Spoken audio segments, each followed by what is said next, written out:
Bonjour chers auditeurs. C'est Camille de retour avec vous. Je suis ravi que vous soyez là. N'oubliez pas de vous abonner à ma chaîne et de liker cette vidéo. Dites-moi également dans les commentaires depuis quelle ville vous m'écoutez. Ainsi, je pourrai voir jusqu'où mon histoire a voyagé. Je m'appelle Céline Dubois et, pendant 10 ans, j'ai cru avoir la vie dont la plupart des femmes ne font que rêver.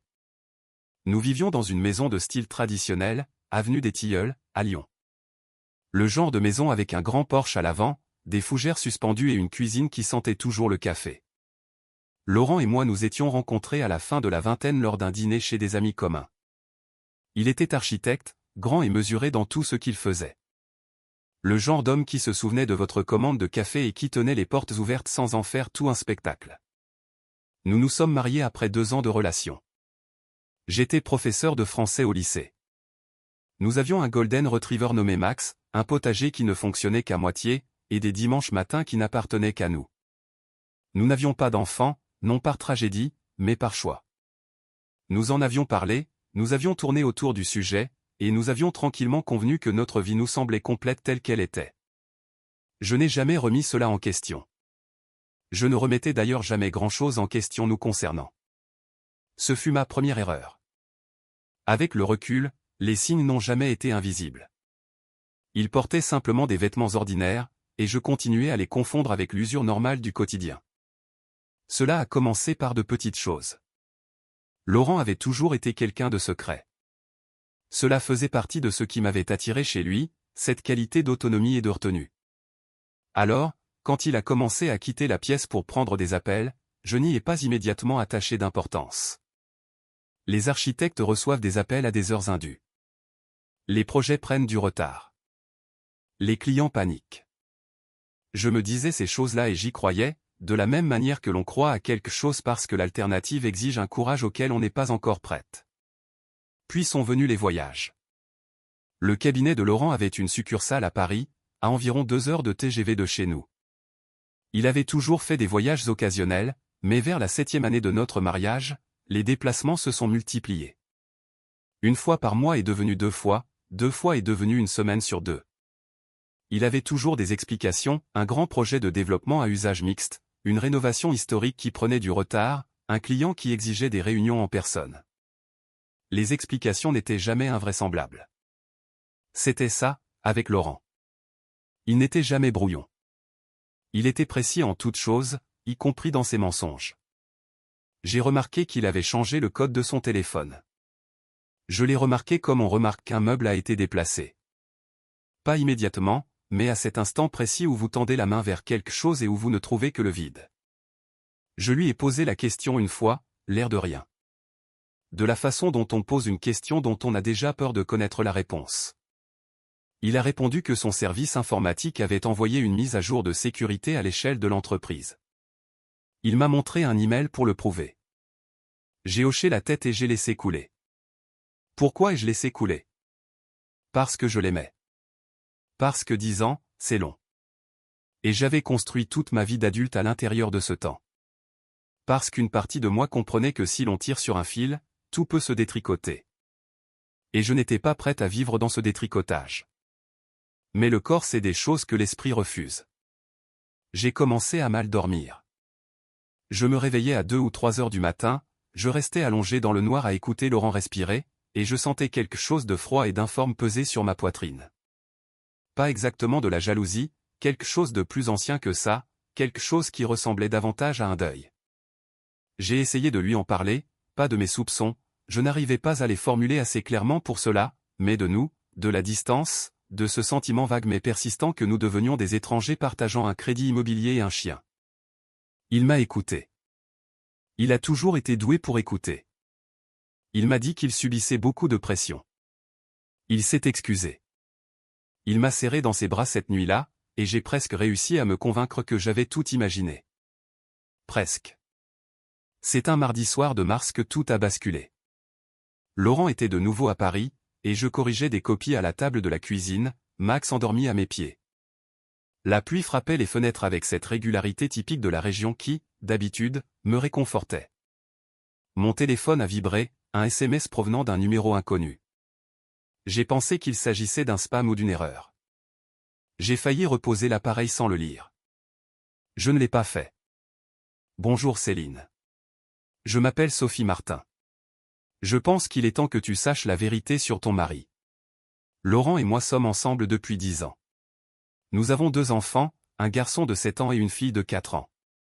Il mène une double vie. Il m'a choisi. Je pensais que tu méritais de le savoir. Je l'ai lu 3 fois. Puis, j'ai posé le téléphone face contre table, très soigneusement. Comme on pose un objet fragile, et je suis resté complètement immobile pendant que Max bougeait dans son sommeil et que la pluie continuait de tomber. 10 ans, 2 enfants. Il m'a choisi. Les mots ne m'ont pas frappé comme un coup-poing. Ils m'ont frappé comme un diagnostic. Le genre de diagnostic qu'un médecin vous annonce doucement, celui que vous saviez déjà imminent avant même de vous asseoir dans son cabinet. Je n'ai pas pleuré. Je n'ai pas appelé Laurent. Je n'ai appelé personne. J'ai repris le téléphone et j'ai passé un seul appel. Ni à mon mari, ni à une amie, mais à mon avocate. L'avocate que j'ai appelée s'appelait Maître Aminata Diop. Je l'avais rencontrée 3 ans plus tôt lors d'une levée de fonds pour le rectorat. Elle siégeait au conseil d'administration, je représentais le syndicat des enseignants. Nous étions restés vaguement en contact, comme le font les femmes actives, échangeant des emails occasionnels, liquant nos publications respectives. Je n'aurais jamais imaginé l'appeler pour ça. Elle a décroché à la 3e sonnerie, malgré l'heure tardive. Je lui ai raconté ce qui s'était passé d'une voix si plate et si stable qu'elle m'a fait peur. Elle n'a pas immédiatement exprimé de choc ou de sympathie. Elle a posé 3 questions. Étais-je en sécurité? Laurent était-il à la maison? Avions-nous des comptes financiers conjoints? En sécurité? Oui. Non. Plusieurs. Ne déplacez pas d'argent, m'a-t-elle dit. Ne le confrontez pas. Ne supprimez pas ce message. Faites une capture d'écran, sauvegardez-la et envoyez-la vous par email sur une adresse privée à laquelle il n'a pas accès. Pouvez-vous faire ça ce soir? J'ai répondu oui. Je vais libérer du temps demain après-midi. Venez à mon cabinet à 14 heures. Après avoir raccroché, je suis resté assise dans cette cuisine pendant un long moment. La pluie s'était calmée. Max s'était réveillé et avait posé sa tête sur mes genoux, et j'ai laissé ma main reposer sur son crâne comme je le faisais toujours, sentant sa chaleur, sa constance. Les chiens savent quand quelque chose ne va pas. Il n'a pas bougé pendant 1 heure. J'ai essayé de faire le calcul. 10 ans, ce qui signifiait que la liaison avait commencé presque au début de notre mariage, ou peut-être même avant. Le garçon avait 7 ans. Cela voulait dire que Sophie était tombée enceinte la 3e année de notre mariage, peut-être la 2e. J'y ai réfléchi. J'ai repensé à quoi ressemblait notre 3e année. Nous avions fait un voyage en Italie cet été-là. J'avais encore les photos sur mon ordinateur portable, Laurent avec son bras autour de moi devant le Panthéon à Rome, tous les deux plissant les yeux à cause de la lumière. Était-elle déjà enceinte à ce moment-là? Le savait-il déjà? L'arithmétique était brutale. 2 enfants signifiaient 2 grossesses, 2 naissances, cette année a élevé une famille en parallèle de la nôtre. Ce n'était pas une liaison. C'était une seconde vie. Soigneusement construite, constamment entretenue, délibérée dans les moindres détails. La précision de la chose, la précision de Laurent, que j'avais autrefois admirée, ressemblait maintenant à une forme de violence. Je n'ai pas pleuré cette nuit-là. Je ne sais pas vraiment pourquoi. Peut-être parce que pleurer exigeait de ressentir, et ressentir exigeait d'accepter ce qui était vrai, et un mécanisme de survie en moi gardait cette porte fermée jusqu'à ce que j'ai fait ce qui devait être fait. J'ai toujours été comme ça. Ma mère avait coutume de dire que j'étais d'une bonne souche auvergnate, on pleure plus tard, une fois le travail terminé. Je me suis forcé à manger quelque chose. Du pain grillé. Je me suis brossé les dents. J'ai fait les gestes d'une soirée normale alors que quelque chose de fondamental se démantelait à l'intérieur de moi. Silencieusement, comme un immeuble qu'on démolit étage par étage. Au lit, j'ai fixé le plafond et j'ai fait une liste. Pas sur papier, dans ma tête, comme j'avais toujours l'habitude d'organiser les choses. Que savais-je réellement? Que devais-je découvrir? Qu'est-ce qui pouvait être prouvé? Et qu'est-ce qui n'était encore que la parole de Sophie contre celle de Laurent? Ce que je savais, le message existait. Laurent faisait de fréquents voyages inexpliqués à Paris. Son comportement avait changé au fil des ans d'une manière que j'avais choisi de ne pas examiner. Son téléphone était verrouillé. Il y avait des appels que je n'avais jamais eu le droit d'entendre. Ce dont j'avais besoin, des documents, des relevés financiers, des preuves de ce second foyer, des enfants, de cette double vie maintenue dans le temps. Si ce que disait Sophie était vrai, et un instinct glacial en moi me disait que ça l'était, alors il y aurait des traces partout. L'argent ne disparaît pas sans laisser de piste. 10 ans passés à subvenir aux besoins de 2 enfants laissent des marques. Et puis, quelque chose a changé en moi.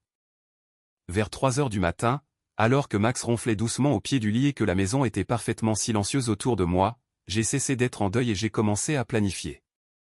J'avais 3 avantages que Laurent ignorait. Premièrement, j'étais co-titulaire de tous les comptes financiers que nous partagions. Deuxièmement, Maître Aminata Diop n'était pas seulement une avocate en droit de la famille, elle était l'une des meilleures avocates spécialisées en divorce du barreau de Lyon, avec une réputation solide en matière d'investigation financière. Et troisièmement, peut-être le plus important, Laurent pensait que je ne savais rien. C'était son erreur. J'avais passé 10 ans à le regarder pratiquer sa précision, sa gestion minutieuse des apparences. Il y excellait. Mais il avait commis une erreur fondamentale, il m'avait sous-estimé. Il avait vu ce qu'il voulait voir, une épouse confiante, une femme satisfaite dans son petit monde domestique, quelqu'un qui prenait les choses pour argent comptant. Il ne s'était jamais demandé ce que je pourrais faire si je cessais d'être ainsi. J'ai repensé au message de Sophie. Il m'a choisi. L'assurance de ses mots, leur cruauté. Elle avait écrit ce message pour me blesser, pour établir une hiérarchie, pour que je me sente petite et remplaçable. Ce qu'elle ne comprenait pas, ce qu'aucun d'eux ne comprenait, c'est que je n'avais pas l'intention de rivaliser. Je n'allais pas me battre pour un homme qui avait bâti un mensonge si élaboré et si durable qu'il m'avait volé 10 ans de ma vie. Ce que j'allais faire, c'était m'assurer que lorsque tout cela serait terminé, je serais celle qui resterait debout. J'ai rencontré Aminata le lendemain après-midi.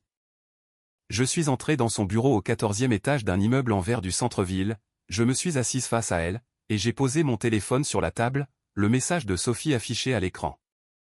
Aminata l'a lu. Elle m'a regardé avec assurance. Dites-moi tout.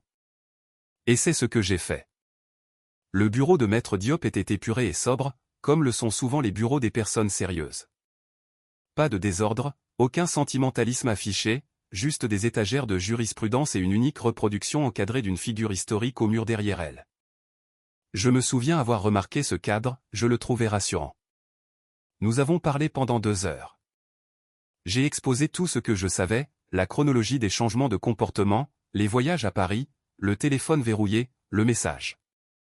Aminata a écouté sans m'interrompre, prenant des notes dans un carnet relié en cuir avec un stylo, d'une manière délibérée et à l'ancienne. Quand j'ai eu fini, elle a posé son stylo. Ça ne va pas être simple, a-t-elle dit. Mais ça ne va pas être impossible non plus. Si ce que cette femme dit est exact et que Laurent a soutenu financièrement un second foyer pendant 7 ans ou plus en utilisant les biens de votre mariage, c'est ce qu'on appelle une dissipation des biens de la communauté. Les tribunaux français prennent cela très au sérieux. Elle m'a recommandé à un expert comptable judiciaire, un homme nommé Marc Dupont, qui travaillait 2 étages plus bas dans le même immeuble, et qui, m'a dit Aminata avec une pointe de satisfaction, avait auparavant travaillé comme expert comptable pour une banque régionale et savait exactement où allait l'argent quand les gens essayaient de le faire disparaître. Je les ai engagés tous les 2 cet après-midi-là. J'ai payé la provision avec une carte de crédit que j'avais à mon propre nom depuis avant notre mariage. Un petit fil d'indépendance financière que j'avais maintenu presque sans y penser. Comme on garde un double des clés dans un tiroir, juste au cas où. En rentrant chez moi, je me suis arrêté à notre banque. Je n'ai pas transféré d'argent. J'ai simplement demandé les 6 derniers mois de relevés pour nos comptes joints, ce dont j'avais parfaitement le droit en tant que cotitulaire. Et je me suis assise dans ma voiture sur le parking pour commencer à regarder. Cela n'a pas pris longtemps. Les retraits étaient réguliers et suivaient un schéma, toujours pour des montants juste en dessous du seuil qui aurait déclenché un signalement, toujours au même jour du mois. Entre 1 500 € et 2 000 €, retirés en espèces ou transférés sur un compte que je ne reconnaissais pas. Sur les seuls 6 derniers mois, cela représentait plus de 10 000 €. J'ai photographié chaque page avec mon téléphone et j'ai envoyé les images à Aminata avant même de démarrer le moteur. Laurent est rentré de Paris 2 jours plus tard. Il a franchi la porte d'entrée avec son sac de voyage et son habituel sourire mi-désolé, mi-soulagé, l'expression d'un homme qui retrouve le confort d'une vie qu'il a négligée. Et je lui ai tendu un verre de vin en lui demandant comment s'était passé son voyage. Je l'ai observé très attentivement pendant qu'il répondait. Il était doué. Il était très doué. Les détails étaient précis. Sa fatigue semblait réelle. La transition entre son absence et son retour à la maison avait l'air authentique. Si je n'avais pas su ce que je savais, je l'aurais cru sur parole. Mais je savais. Et donc, j'ai observé l'homme avec qui j'étais marié depuis 10 ans comme si j'observais un étranger, cataloguant chaque mot, chaque geste, archivant le tout. Il a remarqué quelque chose. J'ai pu le deviner au petit ajustement qu'il a fait, un recalibrage subtil, la façon dont une personne se penche dans une pièce pour en prendre la température avant d'y entrer complètement. Il m'a regardé depuis l'autre bout de la cuisine avec une expression que je n'arrivais pas tout à fait à nommer. Pas de la suspicion, quelque chose de plus proche de l'alerte. « Tu as l'air bien silencieuse » a-t-il dit. « Longue semaine » ai-je répondu. « Beaucoup de copies à corriger. » Il a hoché la tête. Il l'a accepté. C'était ça le truc avec une décennie de mariage. On accumule suffisamment de raccourcis pour qu'un mensonge puisse y passer de manière invisible. Sophie, je l'ai appris plus tard, attendait une réponse à son message. Elle l'avait envoyé en s'attendant soit à de la dévastation, soit à une confrontation. Des larmes, des accusations, un coup de téléphone paniqué à Laurent. Elle voulait une réaction. Ce qu'elle a obtenu, c'est le silence. Et le silence, pour quelqu'un comme Sophie, constituait sa propre forme de menace. Je le sais à cause de ce qu'elle a fait ensuite. Elle a envoyé un deuxième message 4 jours après le premier. Celui-ci était plus court, « Je vois que tu as reçu mon message. Je veux que tu saches que je ne compte aller nulle part. Nous sommes une famille. Quoi que tu penses faire, ça ne changera rien à ça. » Je l'ai transféré à Aminata sans y répondre. Aminata m'a dit de continuer à faire exactement cela. Laissez-la parler, m'a-t-elle dit. Chaque message qu'elle envoie est une preuve de son état d'esprit. La preuve, la première vraie preuve documentaire irréfutable, est venue de Marc Dupont un jeudi matin, 10 jours après que je me sois assise pour la première fois dans le bureau d'Aminata. Il m'a appelé à 8h15. « Madame Dubois, a-t-il dit, j'ai tracé les transferts récurrents de votre compte joint. Le compte destinataire est au nom de Sophia Martin, dans une banque parisienne. Les transferts remontent à au moins 6 ans dans les relevés que j'ai obtenus jusqu'à présent. Je continue de remonter le temps. Je me suis assise au bord du lit. Max est venu se presser contre ma jambe. « Combien » ai-je demandé. Une brève pause. Sur les 6 années de relevés que j'ai actuellement, cela représente environ 140 000 euros. Le chiffre est resté suspendu dans l'air de ma chambre comme quelque chose de physique. 140 000 euros de notre argent. Mon argent. L'argent que j'avais gagné en corrigeant des copies, en préparant mes cours et en siégeant à des réunions de budget, transféré mois après mois sur le compte de Sophie Martin, dans leur vie, pour construire quelque chose qui était censé rester caché à mes yeux pour toujours. Merci, Marc, ai-je dit très doucement. J'ai raccroché. J'ai regardé par la fenêtre notre Porsche, les fougères suspendues, la rue que j'avais arpentée chaque matin pendant 10 ans. Il n'y avait plus de retour en arrière possible. Il n'y avait plus que la marche en avant. Aminata a déposé la requête un lundi. Nous avions passé la semaine précédente à préparer chaque document, les relevés bancaires, les registres de transfert, le rapport d'expertise préliminaire de Marc Dupont, les 2 SMS de Sophie et une déclaration sous serment que j'avais rédigée et signée, détaillant les changements de comportement que j'avais observés au fil des ans. C'était exhaustif. C'était méthodique. Aminata a dit que c'était l'un des dossiers initiaux les plus propres avec lesquels elle avait eu à travailler, et j'ai compris qu'elle le pensait comme un compliment. La requête invoquait l'altération définitive du lien conjugal et incluait, comme question financière distincte, la dissipation des biens de la communauté. Un terme juridique qui signifiait en langage clair que mon mari avait volé notre argent commun pour financer le foyer d'une autre femme pendant près d'une décennie. Laurent a reçu l'assignation par huissier à son cabinet un mardi après-midi. Je connaissais l'heure approximative à laquelle cela se produirait. J'étais au lycée, assise à une réunion départementale sur le programme d'automne, regardant l'horloge avec un étrange calme intérieur. Il m'a appelé 17 minutes après le départ de l'huissier de son bureau. J'ai laissé sonner jusqu'au répondeur. Il a rappelé 4 autres fois dans l'heure qui a suivi. Je les ai laissés filer aussi. Quand je suis rentré à la maison ce soir-là, je l'ai trouvé assis dans la cuisine, les documents sur la table devant lui, son visage affichant une expression que je ne lui avais jamais vue. Une sorte d'expressivité désorganisée, le contrôle lui échappant par les bords. Laurent, qui était toujours contenu, toujours mesuré, ressemblait pour la première fois à un homme qui ne savait pas quoi faire de ses mains. Céline, sa voix a déraillé. Il faut qu'on parle de ça. Tu peux en parler avec mon avocate, ai-je dit. J'ai décroché la laisse de Max et je la lui ai attachée. Maître Aminata Diop. Ses coordonnées sont sur le document. J'ai emmené Max en promenade. J'ai marché pendant 45 minutes dans notre quartier pendant que la dernière lumière du printemps filtrait à travers les érables. Et je n'ai ressenti ni bonheur, ni triomphe, mais quelque chose de plus silencieux et de plus durable. Quelque chose qui ressemblait à la terre ferme. L'escalade est venue de Sophie. J'aurais dû m'y attendre. Je m'y attendais d'ailleurs de manière abstraite, mais la forme précise que cela a pris m'a tout de même prise de court. Elle a appelé mon lycée. Pas mon téléphone personnel, le numéro d'accueil de l'établissement. Elle s'est identifiée auprès de la secrétaire comme une parente d'élève ayant des inquiétudes concernant l'une des professeurs de français. Elle a été transférée au bureau de la directrice adjointe, où elle a entrepris de raconter une histoire inventée de toutes pièces, ce que je pourrais prouver plus tard, affirmant que j'avais eu un comportement erratique et non professionnel envers un élève. J'ai appris cela par ma directrice adjointe, Madame Renard, qui m'a convoqué dans son bureau avec l'expression d'une femme déjà gênée par ce qu'elle s'apprêtait à dire. C'était une personne juste, Madame Renard. Elle m'a répété exactement ce qui avait été signalé, puis elle a dit prudemment, j'ai vérifié le dossier de l'élève qu'elle a nommé. Il a été transféré au lycée Jean Jaurès en février. Il n'a pas mis les pieds dans cet établissement depuis 3 mois. Elle a tout inventé, ai-je dit. Madame Renard m'a regardé droit dans les yeux. Je m'en doute. Je ne donnerai pas suite, mais j'ai pensé que vous deviez savoir que quelqu'un essaie de vous causer des problèmes au travail. Je suis retourné dans ma salle de classe. Je suis resté assise à mon bureau un moment.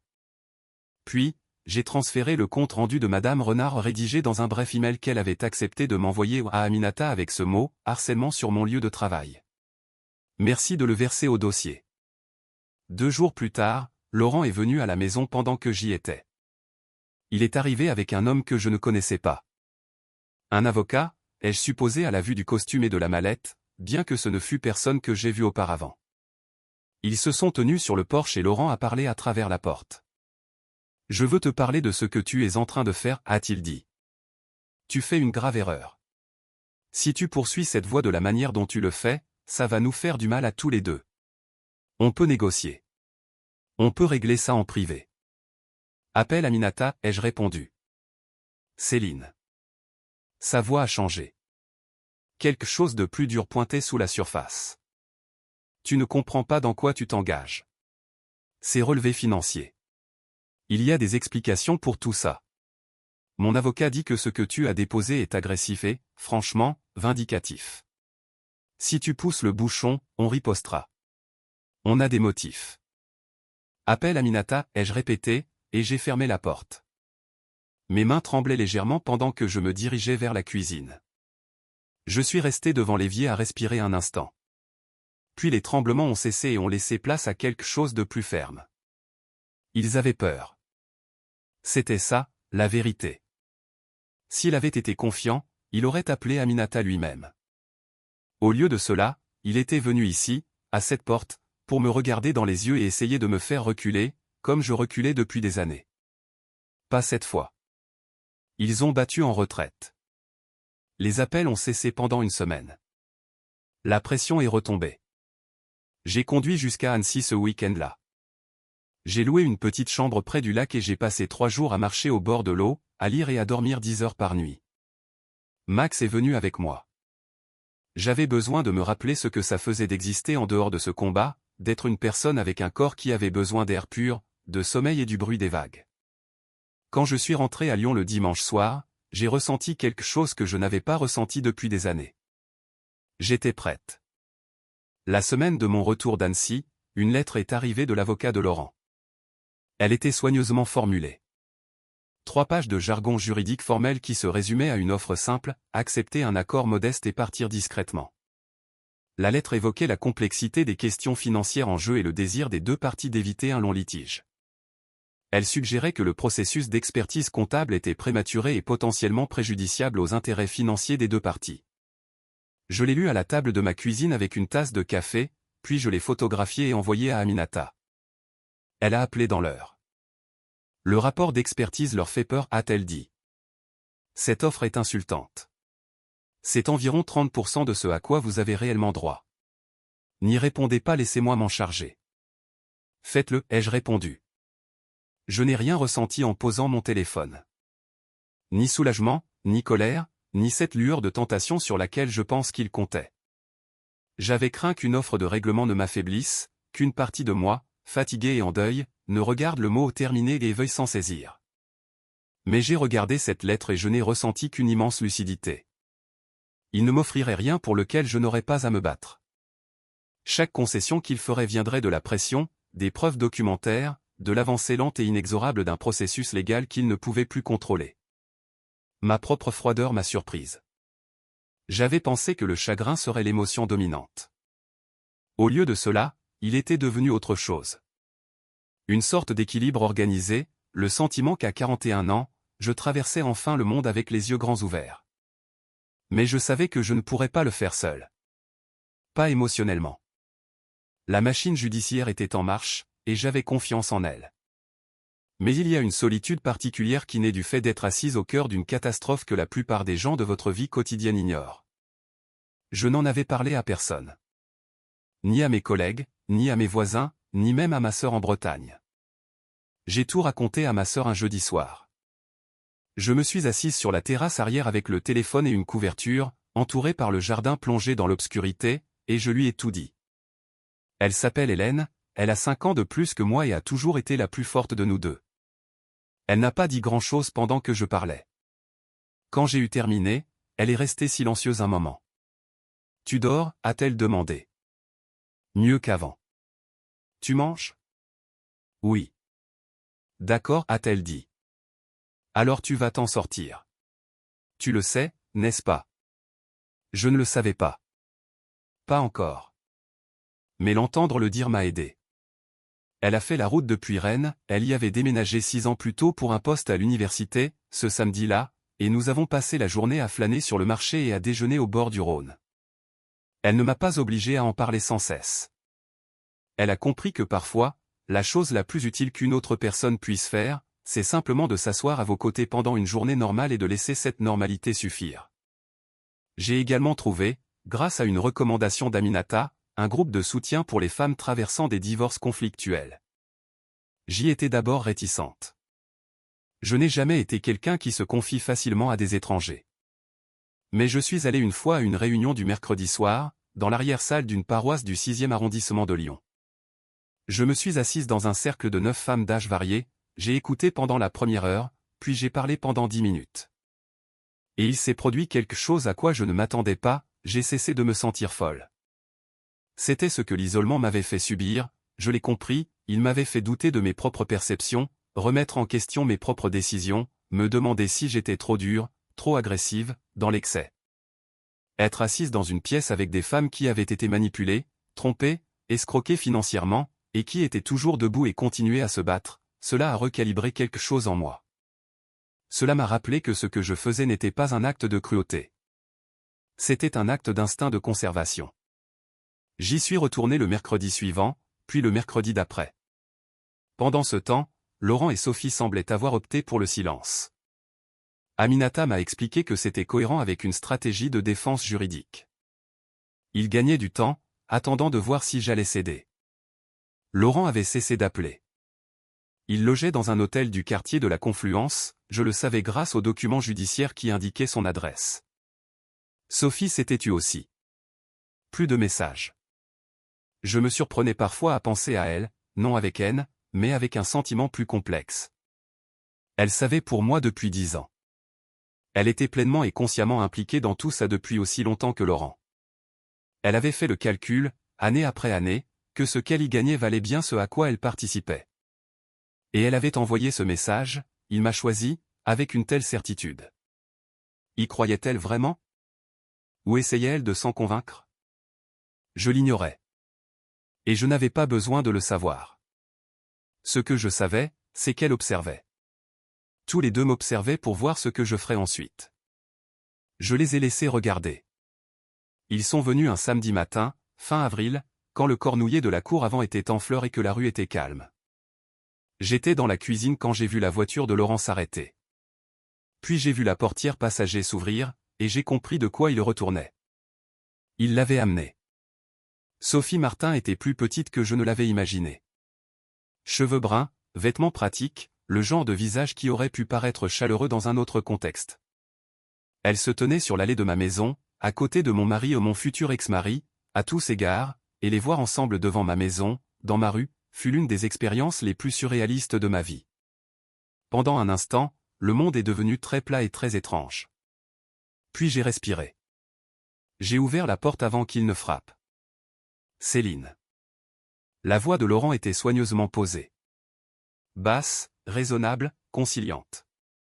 Nous voulons juste te parler. 10 minutes. C'est tout. Je l'ai regardée. Je l'ai regardée, elle. Vous avez 5 minutes sur le porche, ai-je dit. Je ne vous invite pas à entrer. Ils ont monté les marches. Je me suis tenu dans l'encadrement, la porte entr'ouverte entre nous, et j'ai attendu. Laurent a parlé le premier. Il avait clairement préparé son discours. Les mots étaient trop fluides pour être improvisés. Il était désolé. Il savait qu'il avait causé de la souffrance. Il n'était pas là pour excuser ce qui s'était passé, mais il me demandait de réfléchir à la question de savoir si la voie que j'avais choisie était vraiment celle que je souhaitais. Traîner cela devant les tribunaux, rendre tout public, passer des années en litige, était-ce vraiment dans mon intérêt? Il y avait un moyen plus simple. Plus discret. L'expertise financière, a-t-il dit, va être l'aide pour nous deux. Des choses vont sortir, Céline. Il y a des implications professionnelles pour moi, pour mon cabinet. Si cela arrive dans la presse. Ce n'est pas moi qui ai rendu ça, ai-je rétorqué. Il a fait une pause. Puis Sophie a pris la parole.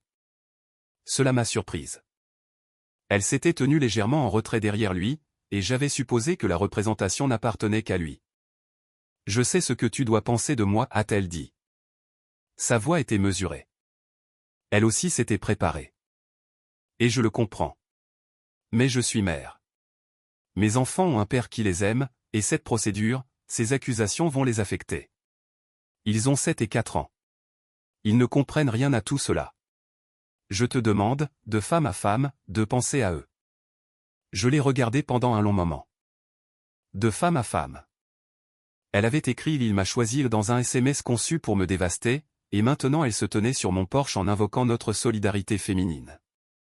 Tes enfants, ai-je dit soigneusement, ont été mis dans cette situation par des décisions que toi et mon mari avez prises ensemble. Ce n'est pas à moi d'en assumer la responsabilité. Son expression a légèrement changé. Une crispation autour des yeux, le masque qui se réajuste. Nous ne sommes pas là pour te menacer, s'est empressé de dire Laurent. Nous sommes là pour proposer une solution. Si tu retires la plainte pour dissipation des biens, juste cette partie-là, nous pouvons régler tout le reste rapidement et équitablement. Aminata et mon avocat peuvent finaliser les termes en une semaine. Tu en aurais fini avec tout ça. C'était donc ça. C'est pour ça qu'ils étaient venus. J'y ai réfléchi, non pas parce que j'étais tenté, mais parce que je voulais comprendre pleinement la nature de leur offre. Ils voulaient que j'abandonne la plainte qui avait le plus de mordant sur le plan juridique et financier. La dissipation des biens de la communauté était l'élément qui exposait Laurent à la plus grande responsabilité. Sans cela, leur exposition était gérable. Avec, ils étaient véritablement effrayés. Non, ai-je dit. Le sang-froid de Laurent s'est fissuré légèrement, juste une seconde. Céline, sois raisonnable. Ce n'est pas tu ne vois pas la situation dans son ensemble. Je la vois très clairement, ai-je répondu. Le masque de Sophie a glissé un peu plus bas. La chaleur qu'elle avait tenté d'invoquer avait disparu. Tu fais ça par pure méchanceté, a-t-elle craché. Et sa voix avait maintenant un tranchant qui m'indiquait que c'était sa vraie voix. Celle cachée sous le texte préparé. Tu veux nous punir? Ce n'est que ça. Non, ai-je répété. Il s'agit de récupérer ce qui m'appartient. Ils sont restés sur mon porche encore un instant, et je les ai regardés recalculer. Eux deux, dans leur entreprise commune pour me manipuler, en train d'échouer en temps réel. Puis Laurent a marmonné quelque chose dans sa barbe que j'ai choisi d'ignorer, et ils ont tourné les talons pour descendre les marches. Je suis resté dans l'encadrement de la porte à les regarder monter dans la voiture. J'ai regardé la voiture s'éloigner. Ensuite, je suis rentré. Je me suis tenu dans la cuisine et je me suis autorisé à le ressentir, ce petit filet froid de peur, parce qu'il n'était pas inoffensif et que cette entrevue s'était mal passée pour eux. Et je savais que lorsque des gens comme eux échouent avec l'approche douce, ils ne se contentent pas d'abandonner. Mais la peur ne m'a pas affaibli. Elle avait cessé de faire cet effet. Au lieu de cela, elle a clarifié les choses. Comme l'air froid rend un matin plus net. Elle a tout mis au point, m'a rappelé les enjeux, et m'a confirmé que j'étais dans un vrai combat contre des gens qui avaient des ressources, une motivation, et plus rien à perdre en intensifiant les hostilités. Tant mieux, ai-je pensé. Laissez-les intensifier. Laissez-les montrer au tribunal exactement qui ils sont. J'ai appelé Aminata cet après-midi-là pour lui raconter ce qui s'était passé. Elle est restée silencieuse un moment. Documenter la visite, a-t-elle dit. Heure exacte, personne présente, ce qui a été dit. Je veux un compte rendu écrit pour lundi. C'est déjà commencé, lui ai-je répondu. L'audition était programmée pour un jeudi de début juin, dans une salle de conférence du cabinet d'Aminata. J'avais passé la semaine précédente à revoir le rapport d'expertise avec Marc Dupont, à examiner chaque chiffre, chaque transaction tracée, chaque compte lié. Je connaissais les chiffres mieux que Laurent. C'est ce qu'il n'avait pas prévu, je suis, fondamentalement, une enseignante. Et les enseignants savent comment étudier. Je suis arrivé 15 minutes en avance. Aminata était déjà là. Ses dossiers étaient disposés de cette manière particulièrement organisée que j'avais fini par reconnaître comme sa propre version du calme. Pas une absence d'émotion, mais une émotion entièrement convertie en fonctionnalité. Elle m'a regardé quand je suis entré et a demandé « Comment allez-vous » Prête, ai-je répondu. Laurent est arrivé avec son avocat, Maître Lemaire, qu'Aminata m'avait décrit comme techniquement compétent, mais pas particulièrement imaginatif. Sophie est arrivée séparément avec sa propre représentation légale, une situation qui s'était développée au cours des 2 dernières semaines lorsqu'il était devenu évident que les intérêts de Sophie et ceux de Laurent n'étaient, en fait, pas identiques. Leurs avocats avaient cessé de se coordonner totalement. Cela, m'avait dit Aminata, était un très bon signe. Laurent avait l'air plus vieux qu'1 mois auparavant. C'était la première fois que je le voyais dans un cadre juridique formel, et ce contexte le dépouillait de quelque chose. Son aisance sociale naturelle, qui était son outil le plus efficace, ne fonctionnait pas ici, dans une pièce conçue pour la précision et la documentation, où le charme n'avait aucune prise. Il a jeté un coup d'œil vers moi en entrant. Je l'ai regardé sans la moindre expression, puis j'ai reporté mon attention sur mes notes. Sous l'interrogatoire, la version de Laurent concernant les transferts financiers correspondait exactement à ce qu'Aminata avait prédit. Il affirmait que l'argent correspondait à des frais de développement professionnel et à des faux frais de conseil versés à Sophie en tant que ici son avocat avait fait preuve de créativité au prestataire de design indépendante dont l'entreprise avait fourni des services à son cabinet d'architecture. Aminata l'a laissé expliquer cela en détail. Elle a laissé son avocat élaborer. Elle était patiente, de la manière dont elle était patiente pour tout. Totalement et architecturalement patiente. Puis, elle a présenté les relevés bancaires. Tous. 6 ans de transfert croisés avec les relevés de compte personnel de Sophie, croisés avec l'absence de tout numéro ciré ou de toute entreprise enregistrée à son nom. Aucune déclaration fiscale pour ses paiements de prestataires. Aucune facture professionnelle. Et voici ce qu'était le travail le plus minutieux de Marc Dupont, un schéma temporel de transfert qui correspondait précisément aux dates d'inscription à l'école des enfants, aux factures médicales pédiatriques et au renouvellement de bail de l'appartement de Sophie. Dans le 11e arrondissement de Paris.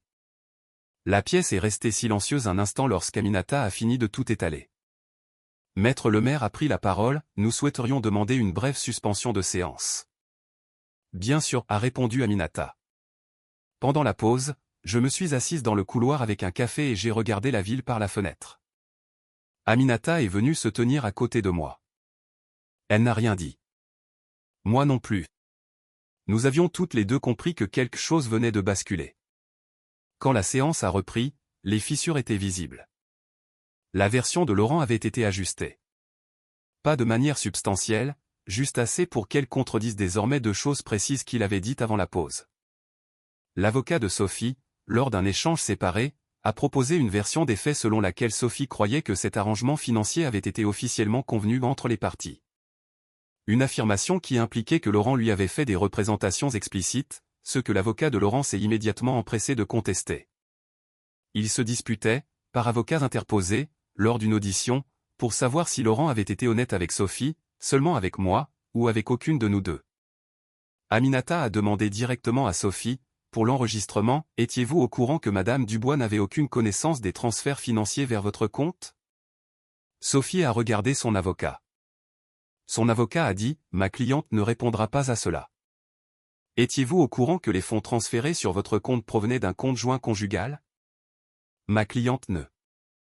Étiez-vous au courant, a repris Aminata, avec cette insistance patiente et particulière qu'elle utilisait lorsqu'elle voulait acter une déclaration, à un quelconque moment au cours de la période de 10 ans en question, que monsieur a fait croire à son épouse que ces fonds n'existaient pas. Silence. Et puis, au grand effroi visible de son propre avocat, Sophie a lâché, il m'a dit qu'elle savait. Laurent s'est figé. Il vous a dit que Madame Dubois connaissait cet arrangement financier, a demandé Aminata. Il a dit. Sophie s'est arrêtée, a regardé Laurent, et pour la première fois, j'ai vu passer sur son visage quelque chose qui n'était ni calcul ni performance, quelque chose de plus brut, de plus en colère. Il a dit qu'elle était d'accord. Que c'était? Elle s'est arrêtée encore. Que c'était quoi, a insisté Aminata. La main de son avocat s'est abattue sur la table. Nous faisons une pause. Mais la phrase était déjà dans la pièce. Déjà consignée au dossier. Il lui avait menti à elle aussi. Il avait dit à Sophie que je savais. Que j'avais consenti à un arrangement auquel, bien sûr, je n'avais jamais consenti. Il avait bâti sa double vie sur deux fondations de tromperie distinctes, une pour chaque femme. Et maintenant, ces fondations se fracassaient l'une contre l'autre dans une salle de conférence, pendant que ses avocats essayaient de limiter les dégâts. J'ai regardé Laurent. Il ne me regardait pas. Il fixait la table. Je n'ai ressenti aucun triomphe. Pas encore. Ce que j'ai ressenti était plus simple, la satisfaction d'avoir eu raison, d'avoir monté un dossier solide, minutieux et réel, et d'avoir été là au moment où il a percuté la vérité. La proposition de règlement qui est arrivée 2 semaines après l'audition était un document radicalement différent du premier. Fini le jargon formel et prudent destiné à me faire me sentir chanceuse d'accepter 30 centimes pour 1 euro. À la place, des concessions ligne par ligne, reflétant la véritable nature de l'affaire. Aminata m'a appelé à la maison un mardi soir. Ils ont bougé de manière substantielle, a-t-elle dit. Voulez-vous que je vous détaille ça? Oui, je le voulais. Je me suis assise à la table de ma cuisine, avec Max à mes côtés, et j'ai écouté alors qu'elle décrivait ce que les avocats de Laurent étaient désormais prêts à accepter. Et j'ai compris, non pas avec satisfaction exactement, mais avec une profonde reconnaissance apaisée, que le processus d'expertise avait fonctionné. La documentation avait fonctionné. L'audition avait fonctionné. Le traçage méticuleux de 6 années de transfert par Marc Dupont avait rendu la plainte pour recel de communauté et dissipation des biens pratiquement impossible à contester devant un juge. Les avocats de Laurent avaient fait le calcul et conclu qu'un procès public lui coûterait plus cher à tous les niveaux que de transiger. Ce que prévoyait l'accord. Le domicile familial de l'avenue des Tilleuls serait vendu et je recevrais 60% des bénéfices de la vente, le juge ayant accepté l'argument d'Aminata selon lequel ma contribution au foyer avait été disproportionnée pendant les années où Laurent détournait des fonds. Une condamnation financière compensant les biens dissipés de la communauté, soit 147 000 €, ce qui correspondait au chiffre final de Marc Dupont après avoir documenté 6 années complètes de transfert. Cette somme devait être payée en totalité dans les 90 jours. Mes droits à la retraite resteraient intacts. Ceux de Laurent seraient partagés, une part me revenant. Une prestation compensatoire versée sur 4 ans, calculée à un taux qu'Aminata qualifia d'approprié compte tenu de la durée du mariage et du préjudice financier démontré. Laurent a signé. Son avocat a signé. Le dossier est passé devant le juge aux affaires familiales, qui a examiné les termes et les pièces justificatives, y compris le rapport d'expertise financière désormais versé au dossier, et a approuvé l'accord sans modification. Le coup de maillet est tombé un mercredi matin du mois d'août. J'étais dans la salle d'audience. Aminata était à côté de moi. Le juge a brièvement regardé les deux parties et a déclaré « Accord homologué ». Cette affaire est close. Je suis resté assise un instant après que la salle ait commencé à se vider. Aminata a posé brièvement sa main sur mon avant-bras. « Terminé », a-t-elle dit. Mais les conséquences pour Laurent ne se sont pas arrêtées dans cette salle d'audience. Les pièces du tribunal étaient des documents publics. Ce n'était pas quelque chose que les avocats de Laurent avaient pu empêcher, malgré leur tentative. Aminata s'était opposée à toute demande de mise sous scellé, et le juge lui avait donné raison en estimant qu'il n'y avait aucune raison impérieuse de soustraire une faute financière au registre public. 147 000 € de transfert documenté vers une femme qui n'était pas son épouse, tiré de compte commun sur une période de 6 ans. Cela faisait partie du dossier public de l'affaire. Il a fallu 3 semaines pour que quelqu'un au cabinet de Laurent tombe dessus. Je ne sais pas qui a cherché ni pourquoi, si c'était par curiosité ou dans un but plus précis. Ce que je sais, c'est qu'au début du mois de septembre, le nom de Laurent a disparu du site web du cabinet. Un de mes collègues, dont le mari travaillait dans l'immobilier d'entreprise, l'a mentionné en passant, sans connaître tout le contexte. « Tu ne connaissais pas quelqu'un chez le maître et associé ? J'ai entendu dire qu'un de leurs associés seniors était parti. Une histoire d'argent, apparemment. » J'ai répondu que j'avais entendu quelque chose de similaire. Je n'en ai pas dit plus.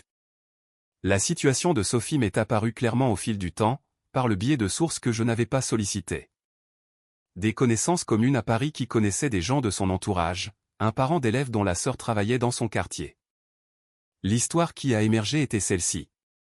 Lorsque la transcription de l'audition était devenue disponible, et plus particulièrement le passage où Sophie avait déclaré officiellement que Laurent lui avait assuré que j'étais d'accord avec l'arrangement.